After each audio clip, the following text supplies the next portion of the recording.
La la la la la la la la. Tu fais quoi le mercredi de 18h30 à 20h? Eh bien moi, je pars dans les découvertes de RDA. Dans les découvertes de RDA Oui, c'est notre émission présentée par Corinne et Jessica. Découvrons ensemble l'actualité de vos stars et surtout des stars à venir avec les nouveaux talents. Alors rendez-vous le mercredi de 18h30 à 20h dans l'émission Partir dans les découvertes de RDA. La vie est belle, belle comme le jour, belle comme l'amour, comme la vie est belle quand elle me prend par la main. Radio d'Artagnan, j'aime. Bonsoir et bienvenue dans une nouvelle édition de Partir dans les découvertes de RDA en compagnie d'Arnaud. Bonsoir. Bonsoir Corinne. Sandra, Bonsoir. vous allez bien? Oui, ça va. Moi aussi, ça va. Avec Oui. le soleil, tout va. Et il revient, hein? Oui, au grand galop. C'est normal, demain, c'est le 1er mai. T'as ramassé le muguet? Non, j'en ai pas trouvé, j'en ai pas croisé. Demain. Voilà. Il faut Pas toujours- aujourd'hui, c'est Voilà. toujours le jour du 1er mai. Tout à fait, il faut jamais en offrir avant. Voilà. On le dit. Donc demain, je vais partir à la pêche. Du muguet. Bon. Bon, Et- ça va? oui. Et toi, ça va? On va partir à la pêche, nous, de nouveaux talents. Ah ben oui, c'est le but du jeu, là. C'est le but du jeu. Et donc ce soir, je vous disais, encore une autre découverte, ce fameux Julien Loco. Ça faisait un grand moment qu'on nous en parlait. Oui. De Julien Loco, on s'y est penché dessus et ça valait vraiment le coup parce que vous allez voir un album sublime. Et puis il va nous raconter plein de choses surtout. Ah, Oui, Entre oui. autres Dracula, un duo avec Anaïs Delva, voilà, beaucoup de choses. Ça tombe bien, on va le découvrir tout de suite avec la chanson Tout ça n'est pas grave. Et c'est justement en duo avec Anaïs Delva. Vous connaissez? ah oui, moi je la connais. Enfin, C'est en musique, je la connais, mais elle chantait bien aussi. Hein. c'est la Reine des Neiges. Hein. Eh oui, c'est la Reine des Neiges. Hein, son grand tube libéré, délivré. Ouais. Hein. C'est ça. C'est un grand Je tube. crois qu'il appelle. Il appelle Julien. Allez, on va l'écouter tout de suite. Tout ça n'est pas grave. Voici ce qui vous attend ce soir. Julien Loco.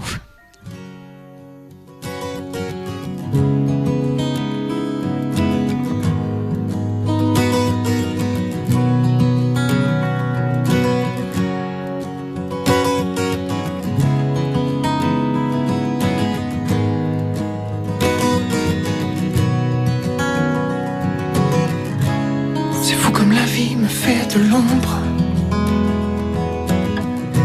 quand tes mains ne se posent pas sur moi. J'avais la clé de tous les mondes, mais tu es sorti de mes bois. Je nage entre les eaux profondes, encore un peu et je me noie. J'ai suivi loin ta robe longue, j'ai suivi loin et puis voilà. Tout ça n'est pas très grave, tout ça n'est pas très grave. La planète tourne à l'évidence, un autre jour se lèvera. Tout ça n'est pas très grave, l'amour est toujours perdu d'avance, mais on s'en remettra. Y a des histoires que je me raconte, j'ai l'impression d'attraper froid. Je refais le chemin de ronde de tes mains perdues dans mes doigts. J'entends des rires, des mots qui montent. Pourquoi ont-ils toujours ta voix? Tout ça n'est pas très grave, tout ça n'est pas très grave. La planète tourne à l'évidence, un autre jour se lèvera.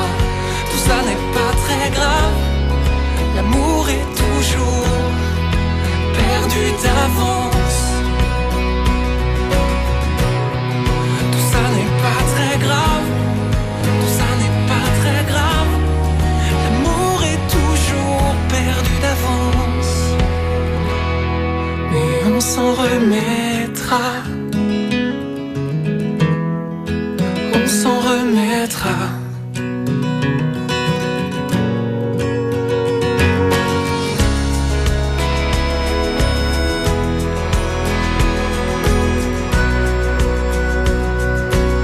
J'espère bien qu'on s'en remettra. Qu'on s'en remettra. J'espère bien qu'on s'en remettra. Qu'on s'en remettra. Il faut croire qu'on s'en remettra. Qu'on s'en remettra.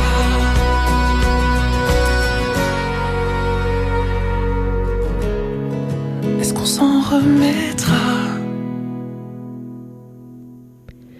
Eh bien, moi déjà, je dis chapeau. Hein. Ah oui, là ça. T'as vu si c'est une belle découverte, Arnaud, Oui. encore ce soir hein, Oui, voilà, je c'est vois. les voix comme je les aime, les textes comme j'aime, voilà. Bon, bonsoir Julien. Bonsoir, merci beaucoup. déjà. Non, franchement, oui, bon, on connaissait déjà un peu Julien Loco hein, à Radio d'Artagnan, parce qu'il y a déjà, depuis un petit moment, on a le single L'Instant Sublime. D'accord, merci. Voilà. Merci de me permettre de jouer d'autres chansons et de me donner la parole, c'est super. Eh bien, c'est nous qui sommes ravis de t'accueillir dans notre émission, surtout, et de te faire découvrir à nos auditrices et à nos auditeurs de Radio d'Artagnan, qui sont très friands d'ailleurs des découvertes de nouveaux talents. Hein. Voilà. Alors, Julien, si tu veux bien, on va te demander de te présenter tout simplement d'où tu as quel âge, de nous faire juste un petit CV. Hein. Bon, je m'appelle Julien Loco, je suis auteur, compositeur, interprète, j'ai 29 ans, je vais bientôt fêter mes 30 ans, précisément le 16 mai. J'ai participé à l'émission La Nouvelle Star, j'ai fait les rencontres d'Astafor de Francis Cabrel de Voix du Sud. J'ai été le rôle principal chanté dans la comédie musicale de Kamel Wally, Dracula. C'est Voilà, tout. un petit peu pour faire un CV un peu rapide. Déjà, on a de quoi parler hein, avec tout ça. Alors, Astafor, tu sais, c'est pas très loin de chez nous. Hein. Francis Cabrel, il est... Oui, bien sûr, bah oui. Ouais. Il est pas très loin de chez nous. Déjà, c'est passer avec Francis Cabrel, c'est une bonne école déjà. Hein. Oui, c'est quelqu'un qui est vraiment attentif aux artistes. La mise en place des Voix du Sud, c'était vraiment pour permettre aux auteurs, compositeurs, interprètes. Au départ, quand on commence la musique, on est souvent seul parce qu'on n'a pas de réseau. On ne sait pas trop comment faire. Les Voix du Sud, c'est un réseau pour ouvrir, voilà, faire des rencontres et travailler musicalement avec des gens voilà, qui ont envie d'avancer. Et généralement, on a le même vocabulaire musical, donc c'est très très intéressant. C'est vrai, parce que bon, Francis Cabrel, il faut le reconnaître que c'est une pointure de la chanson française. Hein, et ça... Pour moi, il fait même partie du patrimoine français, musical français. Et au-delà de la musique, je veux dire, pour moi, c'est une sorte de poète moderne. Et on a autant à apprendre dans sa musique que dans sa façon de gérer sa carrière. C'est ça, je pense c'est quelqu'un que... qui est très sain, je trouve, voilà. Tu as tout dit, et qui est très proche justement de nouveaux talents comme toi, et voilà, et qui permet de faire découvrir de belles choses.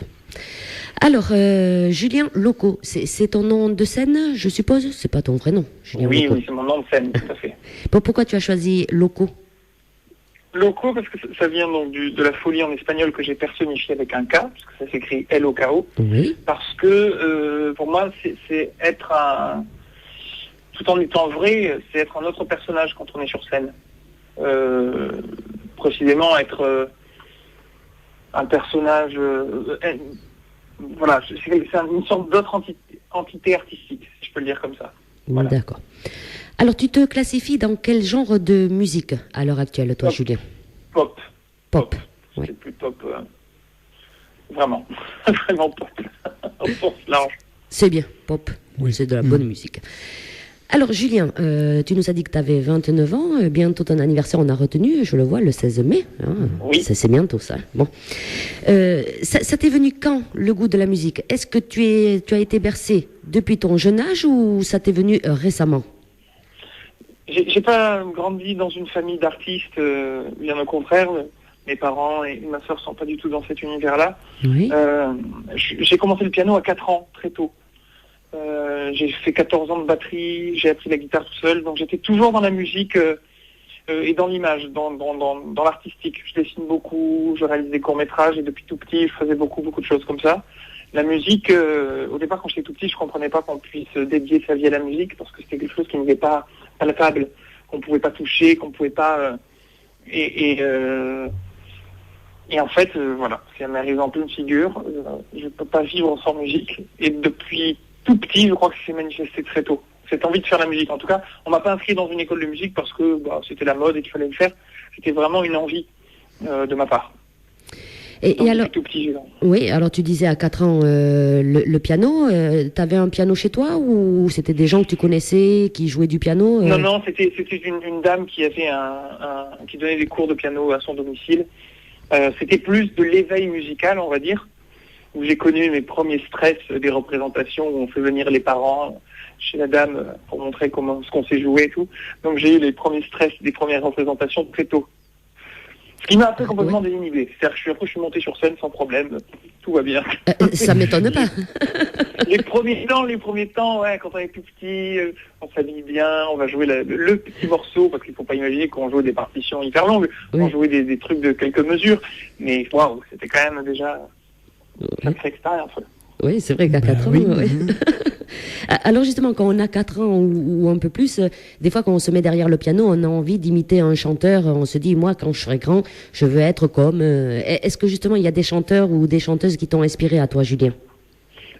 Tout petit, je sais pas si ça m'a influencé, mais en tout cas, j'ai été bercé par la musique qu'écoutait mon père et la musique qu'écoutait ma mère, qui sont deux univers musicaux radicalement différents. Mon père était plutôt sur le côté justement Michael Jackson, Phil Collins, Earth, Wind & Fire, des choses un peu plus groovy. Oui. Et ma mère était peut-être un peu plus sur tout ce qui va être chanson française. Donc il y a eu un match-up comme ça, un mélange de ces deux univers. Je crois que la première chanson en fait qui vraiment petit m'a ému et m'a touché, je crois que c'était La Corrida de Francis Cabrel. Ah oui. Oui. J'étais dans la voiture, voilà, j'entends cette chanson et puis je me dis en fait ce monsieur vient de donner la parole à un taureau et ça m'a, tu vois, j'ai trouvé ça hyper beau et ça m'a vraiment touché. Est-ce que justement à l'heure actuelle, maintenant que tu es en plein dans la musique, est-ce que tu as un chanteur favori à l'heure actuelle? Ah oui, il y a beaucoup de monde que j'apprécie. Oui. Un Irlandais qui s'appelle Glenn Hansard. Qui est un monsieur qui vient avec sa guitare, qui joue vraiment comme on peut le voir dans les rues de Dublin, parce que moi je suis un grand passionné d'Irlande, et j'y suis allé pas mal de fois, et sortir dans la rue, même très tôt le matin pour aller chercher un morceau de pain, n'importe quoi, avec tous ces gars qui sont dans la rue, qui jouent leur trip, quoi. Ils donnent, Glenn Hansard, il a cette sensibilité-là, cette vérité,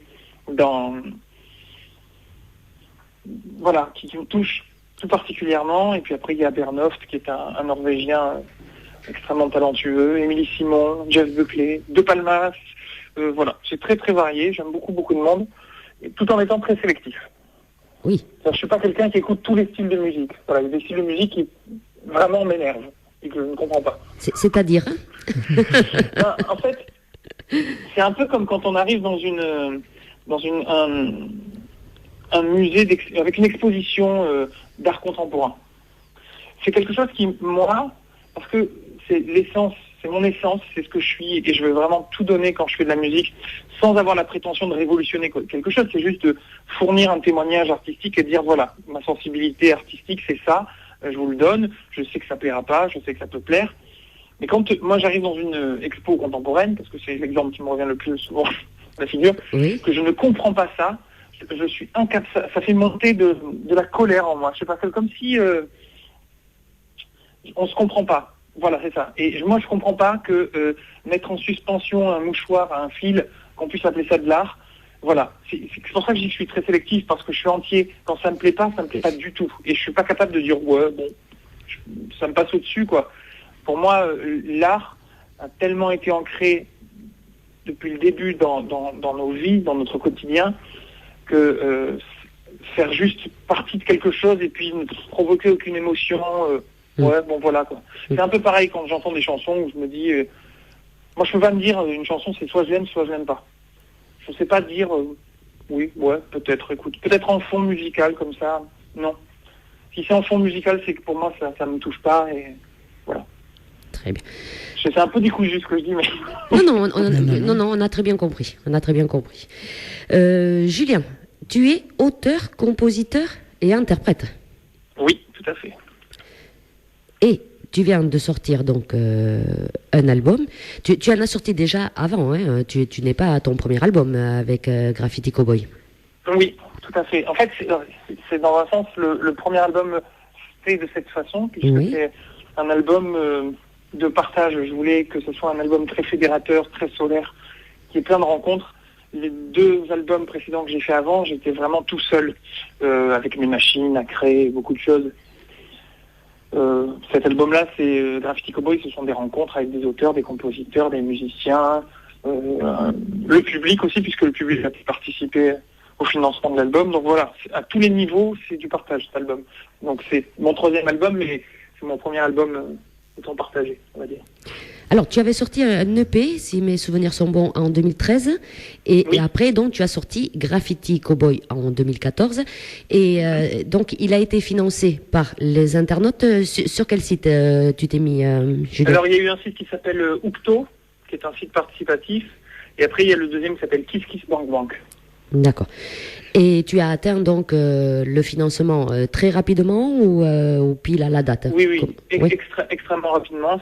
C'est encore plus incroyable, parce que quand on met on commence à mettre un montant, on dit tiens, est-ce qu'on va y arriver? Est-ce que les gens vont suivre? Et en fait, en une semaine et demie, on avait déjà atteint les 100%. On a fini à plus de 260%, me semble-t-il, presque 300%. Donc c'était assez incroyable. Les 2 fois. Hein. À chaque fois, il y a eu un petit temps entre les 2. Et 2 fois, le public s'est mobilisé et vraiment hyper investi dans le projet. Ça ne m'étonne pas du tout. Hein. Oui, ça ne m'étonne pas du tout. Alors, les internautes donc ont produit ton album. Est-ce que cet album, on va pouvoir le retrouver partout dans plusieurs commerces ou en téléchargement juste? Alors, il est en téléchargement par le biais, parce qu'en fait, il y a eu effectivement le public qui a financé, mais il y a une autre partie qui a été apportée par un producteur indépendant, un label indépendant qui s'appelle Sphère France, qui est en Dordogne. Donc, mon label est également distributeur, donc on peut commander l'album en physique par le biais du site, mon site à moi, julienlocomusique.com, et également le trouver en magasin. Donc au Cultura, dans les espaces culturels Leclerc, enfin voilà, un peu partout, et puis sur les plateformes de téléchargement légal, Deezer, iTunes, Spotify, voilà. C'est bien, hein, moi je dis de sortir un album en physique, bon, il paraît que les gens achètent beaucoup moins, mais enfin, nous ici on préfère l'avoir en physique qu'en téléchargement, je trouve que... Il y a un attachement de toute façon, je pense, de la part des... Malgré tout, on a toujours eu peur, on s'est toujours dit... Ah non, avec le numérique, les albums vont disparaître. Aujourd'hui, la vente des vinyles s'est pas mal stabilisée, parce qu'il y a toujours des passionnés qui aiment avoir les vinyles, et puis il y a toujours des passionnés, et les gens, aujourd'hui, je pense que le public a besoin encore d'avoir le CD dans les mains. C'est un objet, c'est encore un témoignage, voilà, c'est quelque chose qu'on peut vraiment avoir, donc moi je suis à fond pour le physique, évidemment. Et faire un beau produit. Oui. C'est-à-dire, c'est pas seulement mettre un boîtier plastique et puis mettre le CD dedans, non, faire un beau produit. Oui. C'est tout à fait vrai. Dedans, de faire un petit livret, moi je dis, en mettant les chansons, les remerciements et tout ça. C'est vrai qu'il y a rien de plus décevant que d'acheter un album 20 €, d'ouvrir le boîtier et de voir qu'il n'y a que 2 pages, il n'y a pas les paroles, il y a pas... On est toujours un peu déçu quand c'est... Enfin, moi, quand j'achète un CD, si c'est ça, je suis un peu déçu. Mais par contre, quand c'est pour 20 €, un bel objet, ils font même les livres CD maintenant avec... Vraiment, c'est hyper beau, quoi. Cabrel est adepte de ça à fond, quoi, et je trouve ça super. Tu as été à bonne école, tu vois? Oui, finalement. Finalement, voilà. Notre petit Lot-et-Garonne, voilà, on en entend parler souvent, hein. Oui, le mercredi soir de Francis Cabrel, hein. C'est vrai que plusieurs fois, là. Ça c'est bonne école. Hein. Et il va falloir qu'on l'invite d'ailleurs, Arnaud, Francis Cabrel. Il est pas très loin.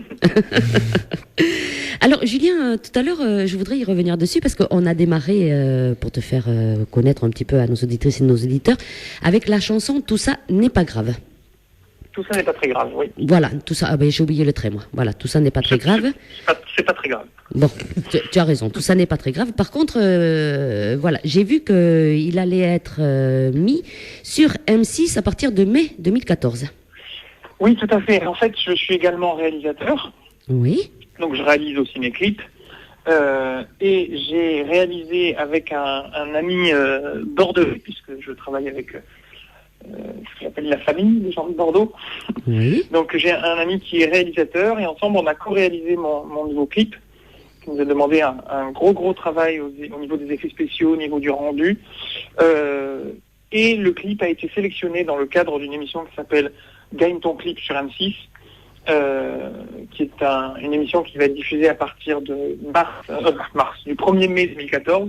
Cette émission, c'est 100% découverte et mon clip va être diffusé durant 2 mois sur M6 en tant que découverte artistique. Donc c'est toujours pareil, quand on est en développement, on investit beaucoup d'énergie, de temps et évidemment d'argent. Avoir pour récompense une diffusion sur 2 mois sur M6, c'est quand même un sacré cadeau. Surtout que je suis vraiment très fier de ce clip et que, en plus, c'est un duo avec Anaïs Delva, avec qui j'étais dans Dracula, et qui aujourd'hui est la voix française de la Reine des Neiges. Donc il y a voilà toute une histoire autour de cette chanson, autour de ce clip, et c'est vraiment quelque chose qui m'a beaucoup ému quand on a pu obtenir cette diffusion télé. C'est clair. Donc c'est à partir de demain. Le 1er mai, c'est demain. Oui. Exactement. À partir de demain, le clip est diffusé à la télévision. Et même pour tout vous dire, on a tourné, alors ça c'est un peu plus technique, mais on a tourné avec des caméras spécifiques qui font que nous sommes le premier clip français en Ultra HD. Alors ça c'est purement de la technique pour des réalisateurs, des gens passionnés de cinéma. Oui. Il faut savoir que l'image, on a beaucoup évolué depuis la cassette VHS. Oui. On est passé au DVD, puis on est passé au Blu-ray. Alors qu'est-ce qui change sur ces formats? C'est la résolution de l'image et la netteté des couleurs. On a vraiment l'impression aujourd'hui, quand on regarde les dernières télés qui sortent, de regarder à travers une fenêtre. Eh bien nous, on a travaillé le clip dans cette optique-là pour avoir un rendu hyper réaliste et très net. Donc voilà, c'est un petit plus, technique à savoir. Bon, on va regarder ça. Oui, moi je vais regarder. Ouais. Voilà, parce que moi après quand j'ai fait découvrir des nouveaux talents, que je les ai dans mon émission et qu'après je les vois à la télé, je deviens folle. Hein. Je te le dis d'avance. Hein. Voilà. Bon. C'est plutôt bien alors. Hein? C'est plutôt bien. T'as vu? Oui. Alors Anaïs Delva, voilà, parce qu'on l'aime beaucoup ici, Anaïs Delva, avec sa très belle chanson Libérée, délivrée, hein, comme l'animatrice Sandra aime beaucoup là-bas. Hein. C'est vrai. Tu la passes tous les jours d'ailleurs, hein, Anaïs Delva. Souvent, en ce moment, oui. Très souvent. Cette rencontre, je suppose, Julien, que tu l'as faite avec la comédie musicale Dracula. Oui, tout à fait. Voilà. Donc on était tous les deux. Donc moi je jouais Jonathan Harker qui était le clerc de notaire, le fiancé de Mina dans l'histoire de Dracula, et Anaïs jouait Lucie, la meilleure amie de Mina. Ça a vraiment été une rencontre singulière, Anaïs, parce que très vite on s'est pris le bec comme un frère et une sœur. En fait on n'arrêtait pas de s'engueuler tout le temps. Oui. Et je crois que c'est cette franchise-là et cette honnêteté dès le départ qui a scellé une amitié qui est vraiment hyper forte. Et quand j'ai composé cette chanson, je me suis dit, je la chanterais bien en duo. Et le premier nom qui m'est venu, c'était vraiment Anaïs, qui a accepté de suite. Et avec qui j'ai grand plaisir à partager la scène dès qu'elle peut pour chanter la chanson. Et voilà, elle a joué le jeu même pour le clip et tout. Donc c'est vraiment, disons que, au-delà d'une partenaire de travail, d'une camarade, j'ai vraiment trouvé une amie qui est vraiment une artiste extrêmement talentueuse, très perfectionniste, qui travaille énormément, qui est une vraie boulémique de la chanson, qui va apprendre à des quantités de chansons et vraiment qui a un talent fou et voilà, très perfectionniste. C'est ce perfectionnisme-là en plus qui m'a beaucoup séduit chez elle. Même que ce soit dans Dracula ou après, de toute façon. C'est quelqu'un qui bossait tout le temps, qui bosse tout le temps, qui n'arrête jamais, et puis moi, à ma façon aussi, j'arrête pas de bosser. Et on était un peu chacun de notre côté à chaque fois, mais on s'est retrouvés pour faire beaucoup de musique tous les deux. Donc c'est super de pouvoir garder un lien après un gros projet comme Dracula, de garder un lien comme ça avec un des membres du projet. Comme quoi, tu vois, la musique, des fois, on fait de très belles rencontres dans la musique aussi, hein, tu vois. De toute façon, il y a quelque chose d'assez universel dans la musique. Mes plus beaux souvenirs de rencontres et de partage, ils sont faits avec la musique et la plupart du temps, c'est avec des gens avec qui je ne parlais pas la même langue. Donc, je me suis retrouvé dans des situations où, en fait, j'ai simplement pris ma guitare, on s'est mis tous à chanter. Il y a un côté hyper universel comme ça dans la musique qui est toujours très touchant. C'est vrai, Anaïs Delva, c'est une excellente voix aussi. Ouais, aussi. Quelle voix, cette fille. Oui, puis elle a en plus, c'est quelqu'un qui sait multiplier les domaines, c'est une très bonne comédienne qui aujourd'hui multiplie des prestations au théâtre. Voilà, c'est quelqu'un de vraiment bosseur et en plus quelqu'un qui bosse avec énormément de qualité et vraiment dans le détail et pour proposer quelque chose de différent. Et c'était assez incroyable parce que quand elle m'a appelé pour me dire que elle était donc la voix française de la Reine des Neiges, elle-même elle en revenait pas. C'est-à-dire qu'elle me disait mais moi j'ai grandi avec les dessins animés Disney, de me dire que je vais avoir un DVD où il y aura ma voix dessus, c'était complètement incroyable pour elle, quoi. Et puis c'est excellent en plus. Le résultat est excellent. On peut pas dire d'autres mots, c'est excellent. Le duo aussi, tout ça n'est pas très grave. On a bien écouté la chanson, très bien. Oui, mais on l'a dit, quand on faisait une belle découverte ce soir avec Julien Loco. Alors, Julien, si tu veux bien, on va réécouter une chanson de ton album. J'attends demain. Est-ce que tu peux nous en dire 2 mots de cette chanson? Alors, J'attends demain, au départ, ça s'appelait Blablabla. Oui. C'est la première collaboration, je crois que c'est la première chanson qui a donné le déclic sur presque tout l'album, puisque la majorité de l'album est composée d'un trio, Fabien Cahen à la composition et moi-même, et François Velgreen à l'écriture. Quand on a commencé à travailler tous les trois autour d'un répertoire pour moi, on a commencé par cette chanson. Moi, je suis arrivé juste avec ma guitare, j'ai dit tiens, j'ai 2-3 accords. J'ai commencé à chanter, Fabien a pris la guitare et François faisait le texte presque dans la foulée, quoi. On a beaucoup discuté, évidemment, des choses que j'aimais, des choses dont j'avais envie de parler. Je crois qu'il y a aussi, comme nouveauté, quand on travaille avec des auteurs, c'est que les auteurs cernent bien aussi le vocabulaire de l'artiste. C'est pas seulement écrire une chanson pour, et puis on se suffit à cet exercice, et puis on dit c'est bon, ça roule, je t'ai fait une chanson. Non, en fait, écrire une chanson pour quelqu'un, c'est essayer de prendre ses mots, sa façon de parler, pour coller au plus près à ce qu'est l'artiste. Et François Velgreen a un talent pour ça qui est vraiment hyper fort, comme pour la musique, comme pour Fabien. Et ça s'est fait hyper naturellement, on était tous les trois en train de composer, et on avait peut-être une chanson par semaine qui sortait, quoi, tellement on allait au bout des choses, quoi. On enregistrait tous les instruments, et c'est cette première chanson qui a, pour moi, tout déclenché. Et c'est une chanson qui a une force en live qui est assez incroyable. Donc j'y suis très très attaché, vraiment, beaucoup. Alors si c'est cette chanson donc qui a tout déclenché, c'est vrai que j'attends demain. Eh bien, demain a été le bienvenu alors pour toi. Hein? Complètement. Oui, complètement. Alors, on va écouter donc cette chanson J'attends demain, Julien Loco bien sûr, sur Radio d'Artagnan. Et nous, ce qu'on va dire à nos auditrices et nos auditeurs, Arnaud, oui, eh bien, il faut en profiter. Envoyer des questions ou des messages pour Julien. Alors, il y a le premier via Facebook de Radio d'Artagnan de Corinne, ou bien contact@radiodartagnan.com. Voilà, je suis sûr que Julien, tu te feras un plaisir de répondre aux petites questions de nos auditrices et de nos auditeurs. Voilà. Sans problème. Allez, j'attends demain. On va l'écouter et on se retrouve juste après, Julien.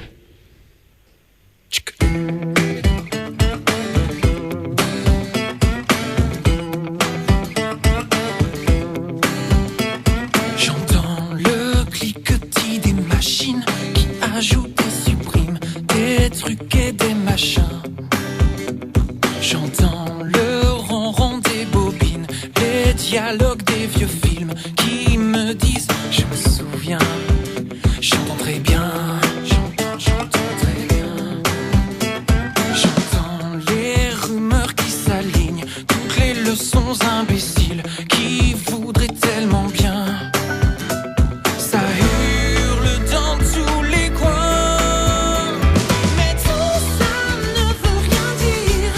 Ça ne fait que du bruit qui passera comme il vient. Y'a rien qui ne veut rien dire pour me donner envie. J'attends toujours demain. J'entends à la une des magazines les mêmes gens qui s'abîment à faire comme si de rien. J'entends toutes les potions faciles, les messages cousus de fil dont je me sens tellement loin. Ces mots ne sont pas les miens, car tout ça ne veut rien dire. Ça ne fait que du bruit qui passera comme il vient. Y'a rien qui ne veut rien dire pour me donner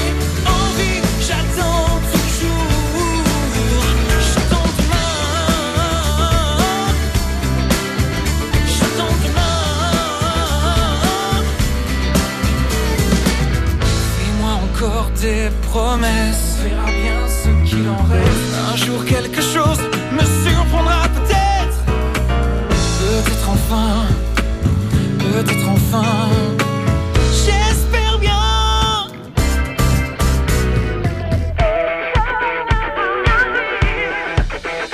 Car tout ça ne veut rien dire. Ça ne fait que du bruit qui passera comme il vient. Y'a rien qui ne veut rien dire pour me donner envie. J'attends toujours. J'attends demain. J'attends demain. Alors demain, à chaque jour, son lendemain. Alors à chaque jour, son lendemain.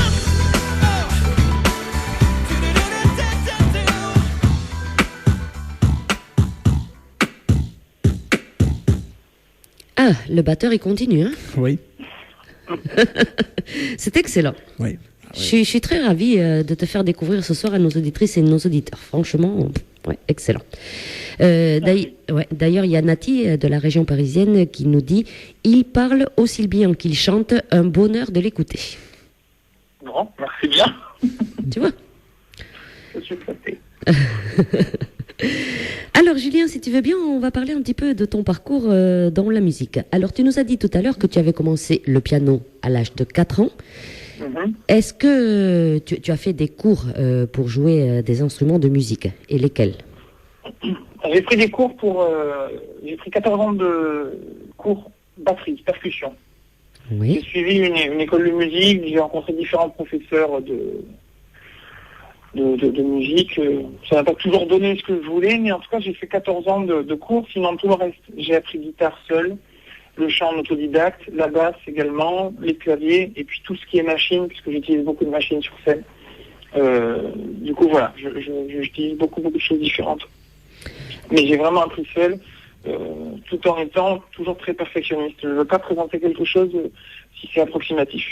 Voilà, quand je me mets dans un instrument, je me mets à fond. Et surtout essayer de faire des instruments un peu différents, voilà, qu'on n'ait pas l'habitude d'entendre. Alors comme tu es perfectionniste, est-ce qu'on peut vraiment apprendre tout seul ou est-ce qu'à côté quand même tu as des musiciens pour t'aider pour la guitare, pour la batterie, voilà. Sur scène, je suis accompagné de 2 musiciens, Oui. d'un batteur qui joue sur une batterie électronique avec des pads électro et un guitariste pianiste. Voilà. Jusque-là, j'ai fait beaucoup de formules différentes. Pour tout vous dire, il y a presque 1 an et demi, je ne jouais pas de basse. Je suis parti à Stafford justement travailler le live pour essayer de proposer pour l'album Graffiti Cowboy un live un peu différent. Oui. Et puis une fois avec l'équipe de Francis Cabrel, il y en a un qui me regarde et qui me dit vas-y, prends la basse, tu vas te mettre à la basse et puis les autres vont t'accompagner. Je dis attends, je ne sais pas du tout faire de basse.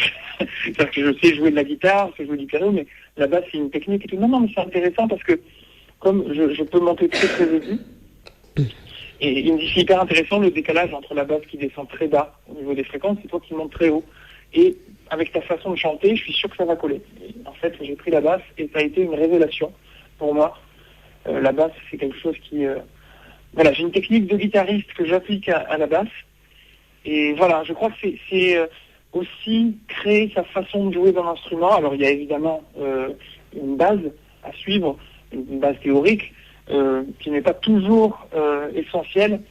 On entend par là que quand j'ai fait des écoles de musique plus jeunes et quand je faisais passer des examens pour passer en classe supérieure de solfège et tout ça, j'ai toujours été nul en solfège. J'ai redoublé 4 fois la première année, pour vous dire comme je suis trouvé. Et quand je suis arrivé devant le premier pupitre, et on m'a dit voilà, pour l'examen de solfège, il faut que tu chantes la portée qu'il y a devant toi. Il y avait quelques notes. Je peux vous dire que vous me mettez devant une partition, je vais la déchiffrer, mais je suis pas un gros lecteur de partitions de musique. Je me suis mis à chanter ce que j'imaginais être la partition devant moi, et le gars a secoué la tête et m'a dit c'est une catastrophe, tu ne seras jamais chanteur. Mais ça a eu un autre écho chez moi. Quand j'ai poursuivi mon parcours et que j'ai fait ma première émission de Nouvelle Star et que j'ai été diffusé, je me suis dit tiens, il doit regarder, il doit se dire en fait je me suis planté ce jour-là. C'était pas une revanche, il n'y a pas de côté rageux ou avec de la haine dedans, à dire j'ai une revanche à prendre, pas du tout. Ce que je veux dire par là, c'est que je crois que les rencontres qu'on fait, même quand on est jeune au niveau de la musique, c'est surtout l'envie qui donne envie, l'envie qui provoque ce besoin d'apprendre. Voilà.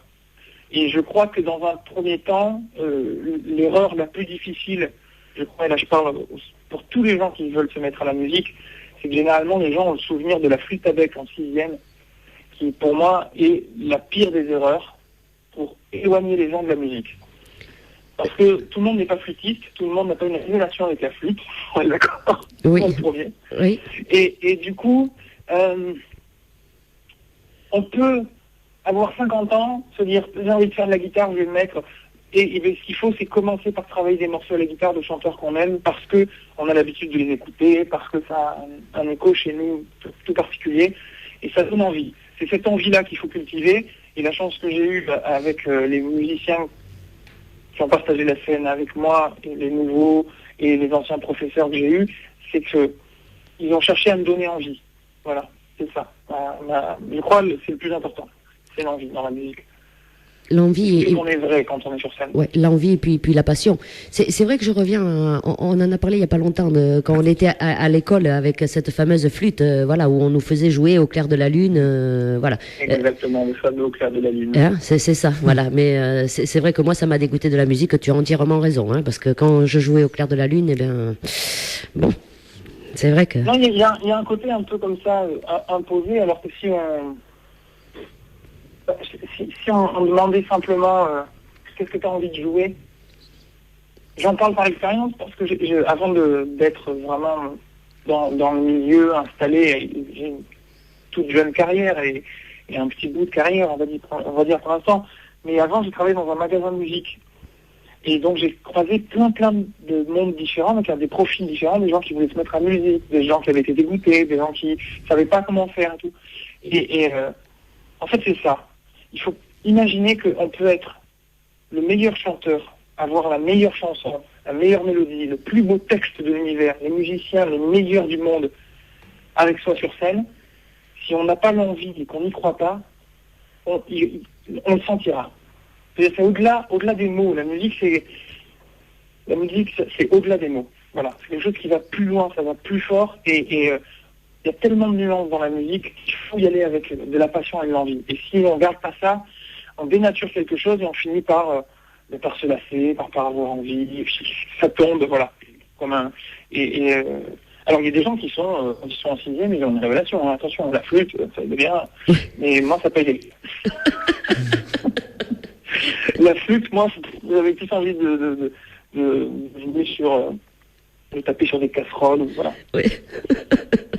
Mais c'est vrai en plus, parce que, en fait, la musique fait tellement partie de notre quotidien, il y en a partout, tout est musical. Tous les bruits qu'on entend correspondent à une note, à une fréquence, tout est musical. Donc, c'est juste une façon de voir les choses. Je sais que, voilà, j'ai un gros attachement à ça parce que c'est ma raison d'être.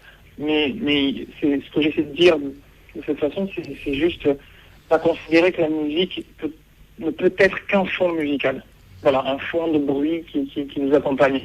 La musique, c'est la bande originale de la vie de tout le monde, en fait. Et il parle tellement bien, qu'est-ce que vous voulez dire après tout ça? Rien. Hein? Il explique tellement bien l'artiste, ce qu'il ressent, ce que... Voilà. C'est...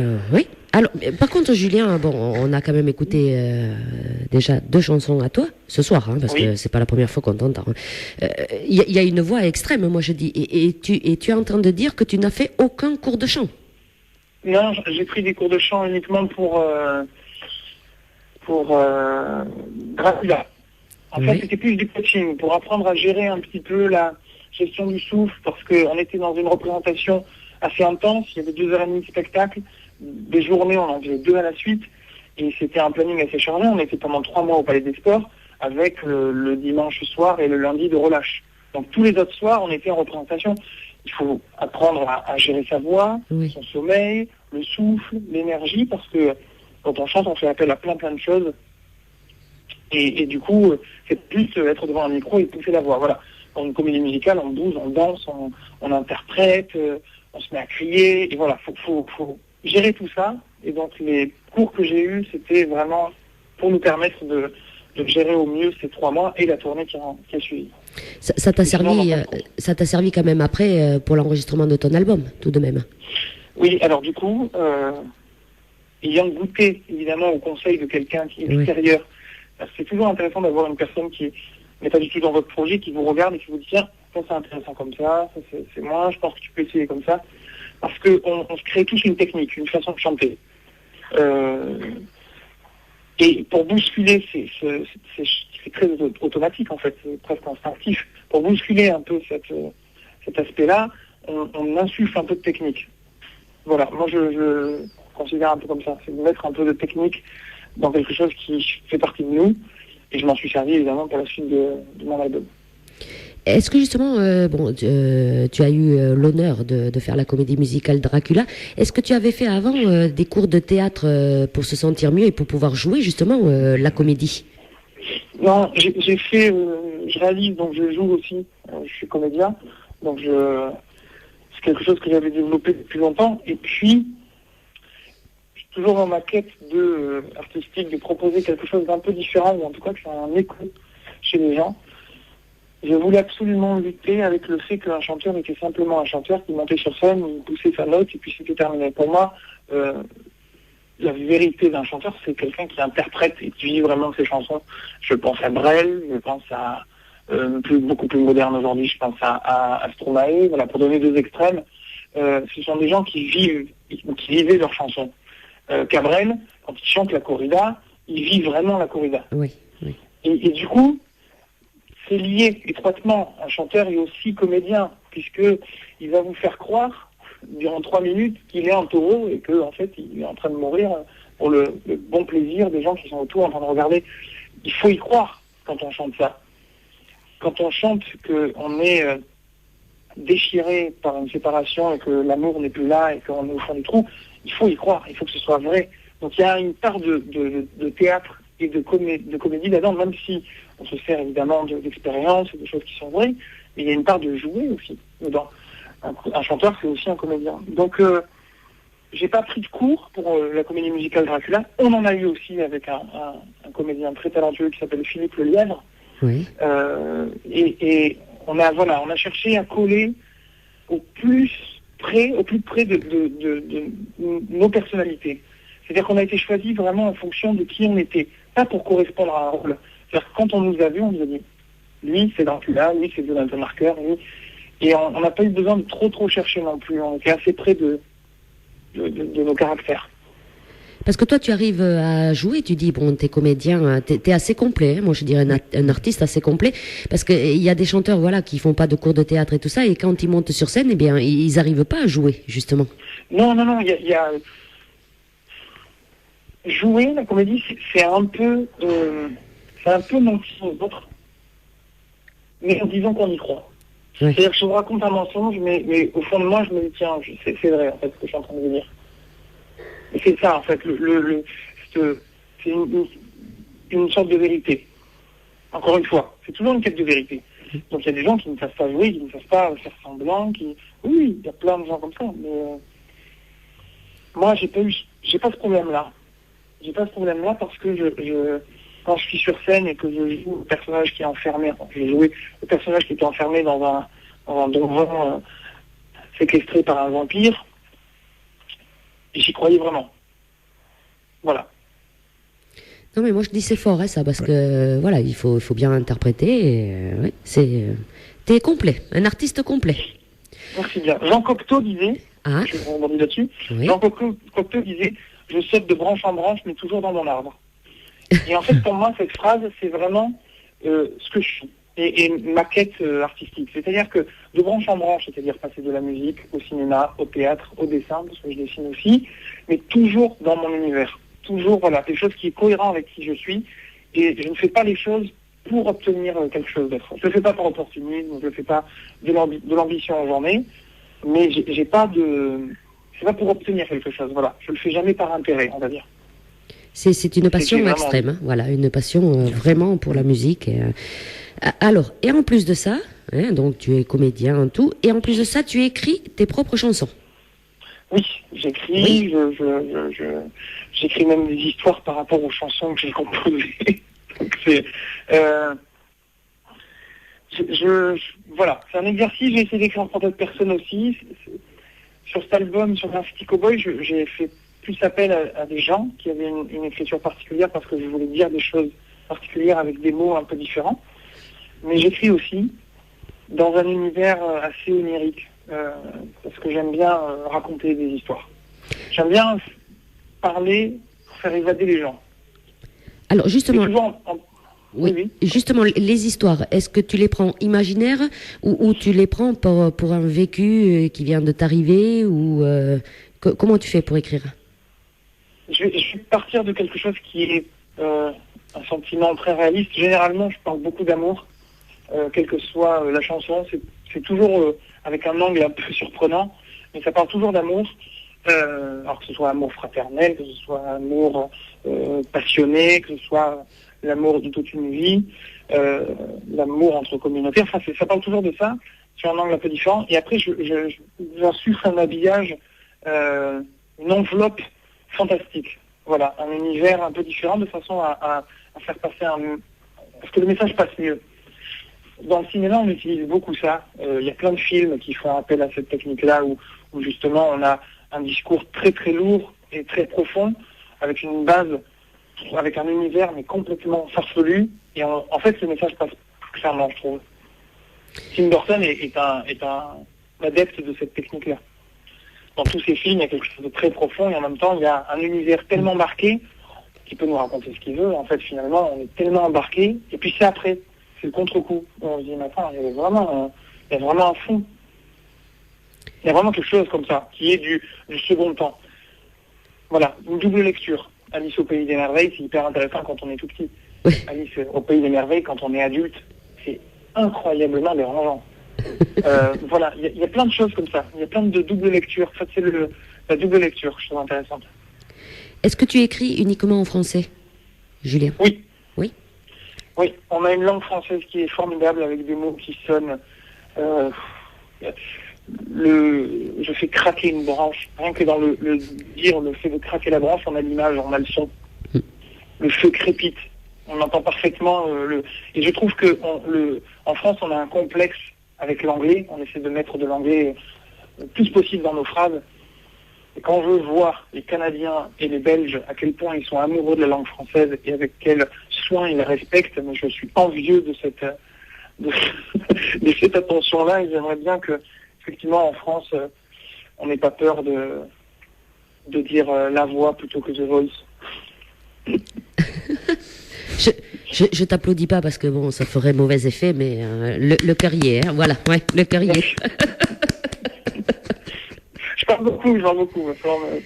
Tu parles intéressant, donc. Ouais, il parle excellemment bien. Hein. Voilà, moi je sais même pas trop quoi dire après tout ça, hein, parce que tu dis tout et c'est très bien dit en plus. Hein. Ouais. Alors Julien, ce soir tu es sur Radio d'Artagnan. Mais avec le parcours que tu as, je suppose que tu es passé dans d'autres radios. Est-ce que justement, toi, tu as été bien accueilli? Est-ce que tu as eu des blocages radio ou non? Dès que tu as envoyé ton album, les gens t'ont diffusé facilement? Non. Il y a une réalité qui fait que quand on forme un gros projet comme ça, surmédiatisé, on n'est pas forcément attendu. On n'est pas forcément intéressant pour les médias. De toute façon, j'essaie je pense que le public est à la recherche d'un artiste, d'une artiste, comme on n'en voit plus. Avant, on suivait la carrière de Goldman, avant, on suivait la carrière de Maxime Le Forestier, de Francis Cabrel, on essayait de suivre leur évolution. Aujourd'hui, on est dans un monde où on vous donne immédiatement quelque chose à consommer, et puis en plus, on vous laisse pas le choix. On vous dit, ça va fonctionner qu'une fois, et c'est terminé. Et quand on essaie de faire durer, on impose, pour faire durer. Aujourd'hui, l'artiste de la scène française à suivre, c'est lui. Et parce que c'est lui, on va vous le coltiner 150 000 fois et tout ça. Alors que un chanteur, c'est faire des scènes, c'est avoir des périodes où on n'est pas médiatisé, c'est écrire des chansons, se mettre en danger, essayer de se renouveler, pas faire tout le temps la même chose, batailler avec les radios, avec son équipe, convaincre les gens, quand Claude François arrive la première fois devant le directeur du label et qui lui dit voilà, faut me faire confiance, faut que vous me permettiez d'enregistrer une chanson. Eh bien, si on s'était limité juste à la première chanson que Claude François a fait, qui était un bide absolu, on n'aurait jamais entendu parler, quoi. Et pourtant, voilà, il y a quelque chose comme ça qui est de se battre tous les jours. La bataille des radios, c'est une bataille de tous les jours. Rentrer une de ces chansons sur une playlist, c'est une bataille. Quand un programmateur radio nous dit ben moi j'ai écouté ta chanson, ça m'a vachement touché, je vais la jouer, c'est une super récompense. Et c'est pas parce qu'on a fait un projet hyper médiatisé que voilà, toutes les portes s'ouvrent et on se dit tiens c'est facile, bien au contraire. On est vachement entendu au tournant, on se dit tiens qu'est-ce qu'il va nous proposer, est-ce qu'il va nous surprendre, pour qui il se prend, voilà, il y a plein de choses comme ça. Donc non, il y a un gros travail, mais pour rester aussi hyper sain dans sa tête et serein par rapport à tout ce qui se passe, on s'entoure d'une équipe. Francis Cabrel m'a dit un jour, les artistes les plus doués, c'est ceux qui savent s'entourer. Ceux qui savent avoir les bonnes personnes autour d'elles, qui parlent le même vocabulaire, qui ont les mêmes idées. Parce que quand on dit que c'est mon album qui est sorti, c'est vrai, mais c'est sur le papier que c'est comme ça. Parce qu'il y a des musiciens qui ont enregistré, parce que j'ai une manageuse qui croit presque autant que moi, et tous les jours, elle est en train de se battre pour aller obtenir un plateau radio, pour obtenir une diffusion radio, une interview, un producteur qui a dit, moi, je crois en ce chanteur, donc je vais mettre des sous, le public qui a dit, moi, j'y crois aussi, je vais mettre des sous et je vais choisir de soutenir cet artiste, les compositeurs, voilà. Donc c'est toute une équipe, comme ça, de gens. Moi, je ne suis que la partie visible de l'iceberg. Le principal, quand même. Oui, évidemment. Je ne dis pas que je suis construit par tous ces gens. Au contraire, je pense que ce sont des gens qui cernent qui je suis et m'aident à mettre au mieux les meilleurs outils pour avancer, à mettre en avant. Voilà. Et c'est une vraie famille, quoi. C'est un groupe, on n'est pas d'accord, on dispute, on est d'accord, on échange, on argumente. Voilà. C'est pas évident. Il faut savoir être avec les bonnes personnes pour pouvoir parler librement. Et moi, j'avais vraiment cette volonté de sortir du système des grosses majors et tout ça et d'être en indépendant, justement pour pouvoir garder 100% de liberté et pouvoir dire, en fait, non, c'est avec ces personnes-là que j'ai envie de travailler et personne ne peut m'imposer ou choisir à ma place. Qu'est-ce que vous voulez dire après tout ça, Sandra et Arnaud ? Moi, je lui dis simplement qu'il a raison de ce qu'il dit. Oui, oui. À l'heure d'aujourd'hui, c'est pas comme avant. Et c'est vrai que des fois, c'est pas parce qu'on passe pas dans les radios nationales qu'on n'est pas connu, je te rassure, Julien. Voilà. Non, mais c'est vrai. Dans les années 90, par exemple, il y a plein de groupes qui se sont fait connaître avec la scène. Oui. L'exemple le plus flagrant, c'est Louise Attaque. Oui. C'est un groupe qui n'a fait que des scènes de festivals. Et un jour, on a dit, c'est intéressant, on va les passer à la radio. Et bim, c'est parti comme ça. Mais ce sont des groupes qui ont existé avec les festivals, avec la scène. Les Elmer Footbeat, par exemple, c'est un groupe qui a remporté une victoire de la musique en 90 pour le meilleur groupe de rock. Ils ne sont pas diffusés aujourd'hui. Et pourtant, ils font une tournée de 70 dates en ce moment pour leur nouvel album. Je crois aussi qu'on a besoin de suivre en France des artistes et de voir comment ils évoluent, ce qu'ils nous proposent de différent. Voilà, ces choses-là. Pas un truc tout fait. On vous met dans les mains et on vous dit, voilà, maintenant c'est ça, tu dois aimer ça, et tu ne vas aimer que ça, parce que de toute façon, ce chanteur ne fera que ça. Non, moi je crois pas, justement. Je pense que pourquoi Johnny Hallyday, malgré tout, il touche toutes les générations, et il fait partie lui aussi de la culture française, c'est parce que c'est quelqu'un qui a tellement donné de sa vie, de son intimité, à l'essence de son maître, c'est-à-dire tout, il a tout donné, quoi.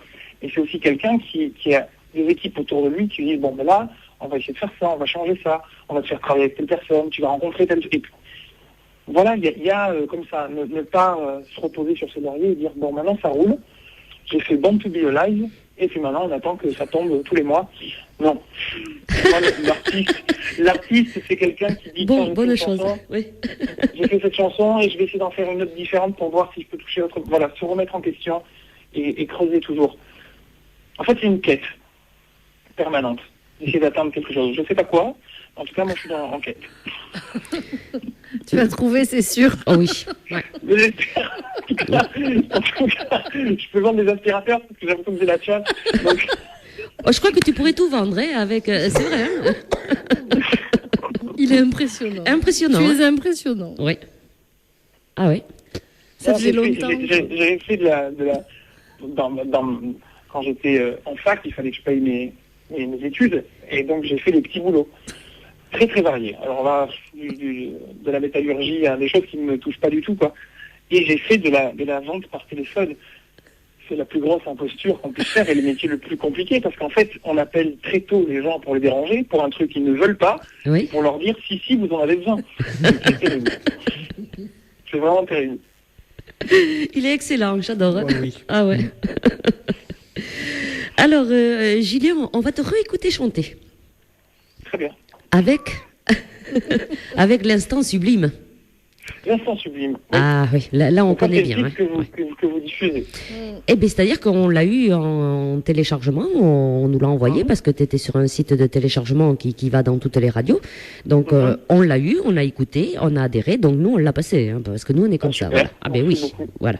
Et il y a un grand moment déjà hein, qu'on l'a, ce titre. Oui. Alors, l'instant sublime, est-ce que tu peux nous en dire deux mots de cette chanson, Julien? C'était justement le fait d'aller chercher un univers un peu différent et justement de faire passer un message assez profond avec un habillage un peu différent. Cette chanson est inspirée du travail de Isler, qui est un dessinateur belge qui a fait une bande dessinée qui s'appelle Sambre. C'est une histoire d'amour entre un jeune aristocrate roux avec un physique un peu improbable qui tombe amoureux d'une fille du peuple qui est brune, les cheveux noirs en cascade, mais très très noirs, cendre, et elle a les yeux, les pupilles sont rouges. Et du coup, du fait de cette différence physique, elle est bannie, elle est exclue, elle est rejetée. Et eux vivent une histoire d'amour passionnée. Et ça crée une espèce de tension entre la famille. Et ça arrive pile au moment de l'époque de la Révolution française. Donc ils sont bousculés dans ce tumulte-là, dans cette fusion politique et tout. Et ils se perdent à travers l'histoire. Ils essaient de se retrouver malgré tout. Ils ont vécu une nuit d'amour et puis elle est enceinte, elle va avoir un enfant, ils n'arrivent pas à se retrouver. Bref, c'était juste de dire qu'au final, quoi qu'il se passe autour de nous, il y a, pour chacun, on a un moment qui correspond à un instant sublime, quelque chose où on s'est dit, là je suis en paix, je suis bien, je suis avec ma famille, mon mari, ma femme, mes amis, mon frère, ma soeur, qu'importe. Un moment qui est un moment magique qu'on gardera toujours en tête, malgré tous les troubles et les problèmes qu'on a eu autour. L'instant sublime. Voilà, la présentation de Julien. Il rigole. On va te prendre comme animateur. Tu es très... oui. Je vais te recontacter après, tu vas voir. Alors, l'instant sublime, on va écouter Julien. Le temps que Julien chante, eh bien, vous pouvez lui envoyer un petit message ou une petite question. Il ne faut pas hésiter. Oui. Il y a le via Facebook de Corinne Radio d'Artagnan ou bien contact@radiodartagnan.com. Allez, on y va, Julien. L'instant sublime, Allez, c'est toi sur Radio d'Artagnan.